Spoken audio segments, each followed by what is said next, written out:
Este tipo nos permite ayudarnos a desarrollar relaciones sólidas, a comprender a nuestros amigos, compañeros y colegas de manera más profunda e incluso a profundizar nuestro propio sentido de la empatía. La escucha activa es aquella práctica de escuchar y comprender lo que alguien está diciendo. Cuando practicamos la escucha activa, nos concentramos exclusivamente en lo que dice la otra persona, en lugar de estar pensando alguna otra cosa y planificar lo que vamos a responder, como sería en un debate o una conversación. Nosotros comprendemos y diseccionamos aquello que la persona dijo y parafraseamos lo que escuchamos. Dependiendo mucho de la conversación, también puede ser que la sigamos esto con una pregunta sobre lo que dijo la otra persona, ya sea específica o abierta, para profundizar sobre el tema. La escucha activa nos permite tener una conversación mucho más significativa y profunda. Prestamos total atención, como se mencionó anteriormente. Entonces, lo que hace es que la persona a la que está hablando, a la que estamos escuchando, se siente validado por nosotros, se siente escuchado, sabe que ponemos el foco en él y no en sí en el problema o que estamos tratando de acaparar la conversación, por lo cual nos permite también a relacionarnos mucho mejor con esa persona y sobre todo a mantener honestidad en la conversación. También alguna de sus características es que para una escucha activa se utilizan preguntas abiertas para obtener más información y un lenguaje verbal positivo. Se parafrasea y resume lo que dice la otra persona para asegurarse que se comprendió en su totalidad. También se practica esta escucha sin emitir algún juicio, jamás se interrumpe y jamás vas a tener algún juicio y un punto de vista. Tienes que ser totalmente neutral al escuchar, porque esto también afecta en cómo procesamos la información. Debemos también de demostrar paciencia al centrar la atención en la otra persona y no en nuestros pensamientos, que es lo más difícil de esto, ya que comúnmente, aunque realmente escuchemos las conversaciones, en algún punto nuestros pensamientos nos distraen y no escuchamos con totalidad y no procesamos bien lo que la otra persona dice. La comunicación verbal, también la comunicación no verbal, es la que va a mantener esta escucha activa. Recordemos que también el cuerpo, nuestros gestos, todo este lenguaje corporal van a hacer que se sienta o no cómoda la otra persona y que pueda hablar bien. Entonces, que se pueda expresar correctamente, con libertad, va a depender mucho también de cómo nosotros nos vamos a proyectar ante esta persona. Así que también debemos de tratar de tener un lenguaje positivo hacia esta y cuidar mucho nuestros gestos, porque también afecta mucho en cómo la persona se cierra o se abre en una conversación. Algunos beneficios de la escucha activa es que mejoramos la comunicación, impulsamos la colaboración, nos entendemos verdaderamente con las otras personas y nos conectamos a un nivel mucho más profundo. Demostramos empatía, practicamos esta, también ayuda a resolver conflictos y generamos confianza, también a desarrollar buenos vínculos y sobre todo esta escucha activa. Existen 7 tipos de escucha activa.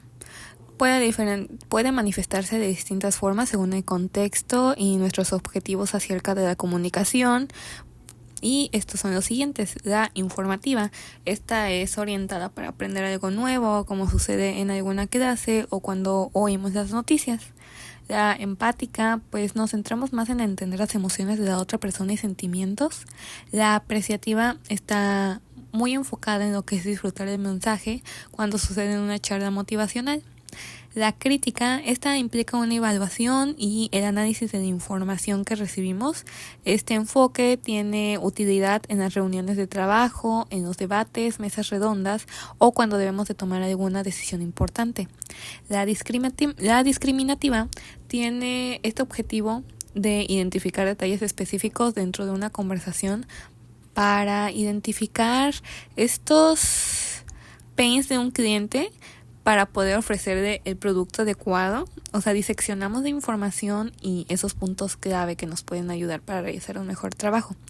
La reflexiva, esta se enfoca más bien en nuestra comprensión de lo que la otra persona quiere decir, por lo que suele el uso de la repetición o el parafraseo que se mencionó antes de las principales ideas.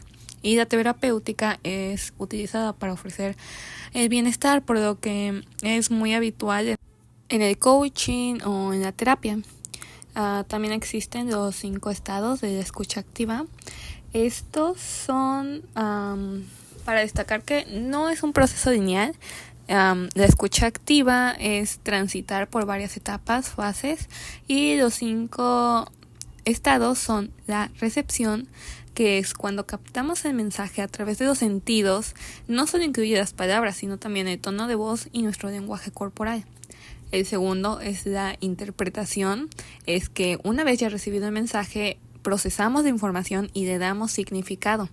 Por eso en esta etapa es crucial, que es cuando evitemos los prejuicios, suposiciones o alguna idea externa que pueda distorsionar el contenido que estamos recibiendo. Además de que también en esta parte es cuando se disfrutan los silencios entre conversaciones, ya que también la ausencia de palabras ayuda a procesar esta y completar la información que acabamos de recibir. La tercera es la evaluación. En esta fase se analiza la información para decidir cómo responder. Esto implica identificar los puntos clave, detectar las emociones y también los gestos faciales de la persona que habló, así como de nosotros mismos, para lograr una buena comunicación, lograr lo que es el punto 4, que es la respuesta, el momento de proporcionar la retroalimentación al hablante, verbal, preguntas, comentarios o no verbal con gestos como asentir cabeza o mantener contacto visual, ser positivos en este lenguaje, ya que puede haber malos entendidos si hacemos algún gesto negativo o algo que se pueda malentender. También tomar mucho en cuenta educación y contexto cultural para esto. Y después el quinto estado es la memoria. El ciclo se completa con la retención de información para el uso futuro en alguna otra conversación o actividad.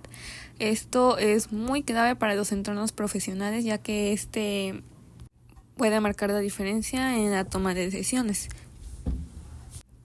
Un ejemplo de escucha activa, ahorita por ejemplo en la vida cotidiana, en el área de diseño donde estoy, se genera una conversación porque una compañera me está platicando acerca de la elección de la paleta de colores y los textiles en un proyecto suyo.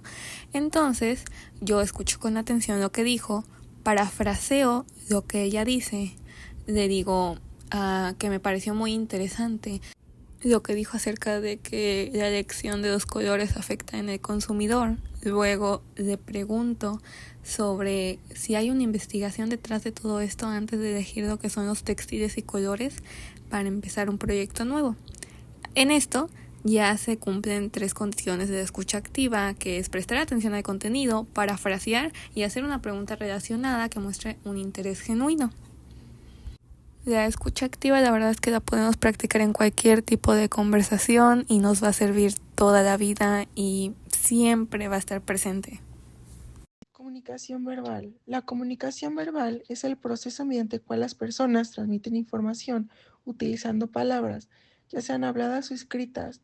Su principal característica es el uso del lenguaje estructurado, lo cual permite expresar ideas, pensamientos, emociones y conocimientos de manera clara. Hay varios tipos: la oral, pueden ser conversaciones, discursos, debates, presentaciones, etc. La escrita pueden ser cartas, correos, mensajes, libros, anuncios. Las ventajas son que permiten precisión y claridad, facilitan el intercambio directo de información, pueden dejar registro en el caso de que ya sea escrita. Un ejemplo puede ser charla entre amigos, un mensaje o un texto en una clase. La comunicación no verbal es la que no se relaciona con palabras, a través de gestos, posturas, miradas, el tono de voz, movimientos corporales, expresiones faciales o símbolos. Sirve para reforzar, contradecir o complementar lo que se dice verbalmente.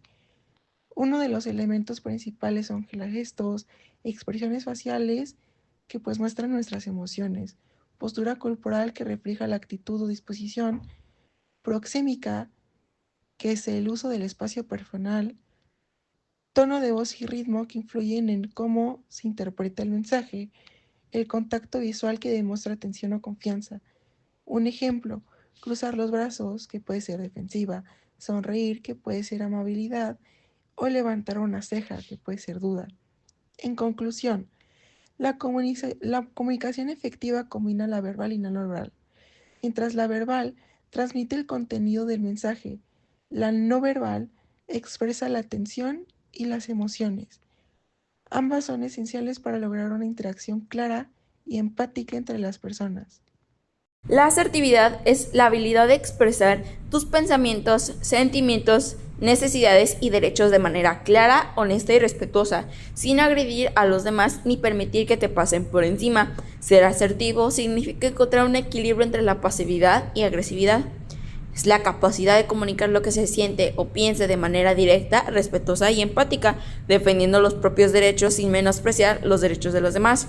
Algunos ejemplos de asertividad serían, por ejemplo, en el trabajo, entiendo tu punto de vista, pero no estoy de acuerdo, me gustaría explicarte por qué. Comunicas tu desacuerdo sin ofender a la otra persona. En casa sería, me siento incómoda cuando levantas la voz, prefiero que hablemos con calma. Expresas cómo te sientes y pides respeto sin atacar. Con amigos sería, hoy no puedo salir, necesito descansar, pero gracias por invitarme. Es poner límites sin culpa ni agresividad. Y en la escuela, no me parece justo que hagas el trabajo solo tú, deberíamos repartir todas las tareas entre todos. Defiendes tus derechos con firmeza y respeto. Un ejemplo bíblico sería en Efesios 4:15, más bien al hablar la verdad con amor, creceremos hasta ser como todo es aquel que es la cabeza, es decir, Cristo. Este versículo refleja perfectamente la asertividad. Habla de la verdad, ser directo y honesto, pero con amor, respeto y empatía. No callar por miedo ni herir con palabras, sino comunicar con equilibrio y sabiduría. En resumen, existen 3 estilos de comunicación. El pasivo, que tiene como característica es evita el conflicto pero no expresa sus necesidades. Un ejemplo sería, está bien, no importa, aunque sí me moleste. Agresivo, que sería impone sus ideas sin considerar al otro. Hazlo así porque lo digo yo. Y del que estamos hablando, el asertivo, expresa con respeto y seguridad. Prefiero hacerlo de esta forma. ¿Te parece si lo hablamos? La empatía no solo es la capacidad de poder entender a otra persona en su situación o en sí de cómo puede ser, al igual que sus sentimientos o una acción que llegó a tomar, pero igual entender como su punto de vista de una situación o el por qué lo hizo, lo que lo llevó a tomar ese momento, ¿no? Al igual de compartir la emoción incluso por algo que no haya sido directamente sucedido ante ellos, pero a una segunda o tercera persona, ese poder entender y comprender la similitud para la otra persona y en sí pues la grandeza de la situación para bien o para mal dependiendo. Al igual de así, poder estar, incluso si no estoy de acuerdo con ella, es ser capaz de entender la situación y comprenderla en su totalidad. Igualmente podría ser la perspectiva, ¿no? Ya sea sentimientos incomprensibles acerca de algo que pudo haber sido un accidente o que pudo haber sido algo bueno como una boda, que eso provocaría a lo largo de la historia una conexión que sería como una unión entre la persona y lo que los hizo unirse por una comprensión mutua que ambos entendieron. Siendo así, pues para crear una mejor conexión entre ambas, la capacidad de entender las emociones ajenas a uno mismo, lo que provocaría que fuera más fácil comprender la situación de otros y entender las vidas aparte de uno mismo, así para no ser egocéntrico, entre otras cosas, y poder crecer como una buena persona.